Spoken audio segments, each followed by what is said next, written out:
Welcome to this week's Carry On, a roundup of aviation and business travel news with Nevil Gibson.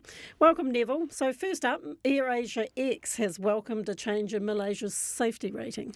This was happened a few years ago when that flight disappeared into the southern Indian Ocean Somewhere. The United States Federal Aviation Authority downgraded Malaysia's Civil Aviation Authority down, and it's now brought it back up to Category 1. Now, that didn't stop Malaysian Airlines, and when I say that, more than one airline, the Malaysian operators from flying to the United States, but it stopped them from expanding there. But they've now been restored to Category 1. So that means that AirAsia X, which is a long-haul carrier, at the moment it is only flying from Malaysia up to Japan and then across to Hawaii. It can go right through to the mainland. Malaysia Airlines is already flying there. So it's going to be a big opportunity for Malaysian-based airlines who tend to run the cheapest in Asia straight through to America, and they could go to several destinations. Going to be these long-haul flights, though, like Singapore to New York is a big one. So that's an area to watch, I think. Mm-hmm. Singapore Airlines is boosting its East Asia routes as well? Yeah, they've really started gearing up in Singapore. You get the travel restrictions are coming off in Japan. They're already off in Korea and Taiwan. Those are the markets we're talking about. China's still pretty much an unknown quantity, but Singapore Airlines, which and its offshoot Scoot, have basically boosted their flights through to Taipei, to Japan, and through to Seoul. And so there's plenty of opportunities there for New Zealanders flying up to Changi Airport to fly onto various parts of Asia, sometimes using Scoot, which is a low-cost carrier.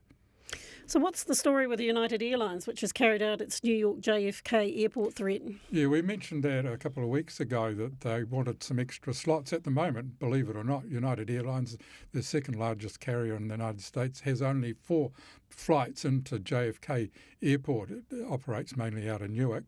And they said, if we don't get more of these slots, we're going to pull out. And they are from October 22. So that those 2 flights, one from San Francisco, 2 from San Francisco rather, and the other 2 from Los Angeles are going to end and presumably go through Newark. So the airport didn't cave?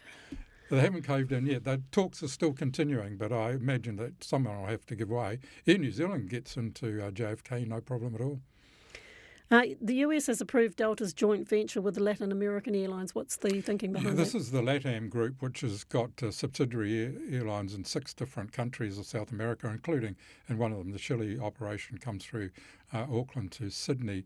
So this is going to be a massive merger of 2 airlines in an operational sense. Delta's also got a sizable shareholding in LATAM, and that's going to open up 7,000 city pairs, which is basically flights between 2 cities you can make on all of these different airlines, which are in the 6 major countries of South America, plus North America, of course, with Delta.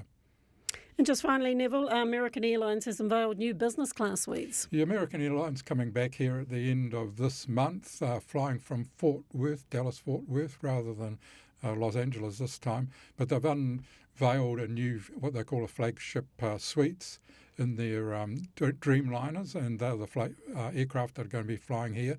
So that might be something to look forward to if you get into a new Dreamliner. Unfortunately, these aren't going to be delivered till next year, but it means that American Airlines is going to be matching every other airline with the comfort up front that you expect from. So is it a match, or how does it compare? Oh, no, it's a lie flat seat, but these American airlines, generically speaking, have been a bit slower off the mark than, say, airlines in the Middle East and Asia at providing this sort of comfort. But it's good to know the American have finally caught up and going to be and they have better prices in some cases for what you might, premium travelling. All right, well, thanks very much, Nevil Gibson. Thank you.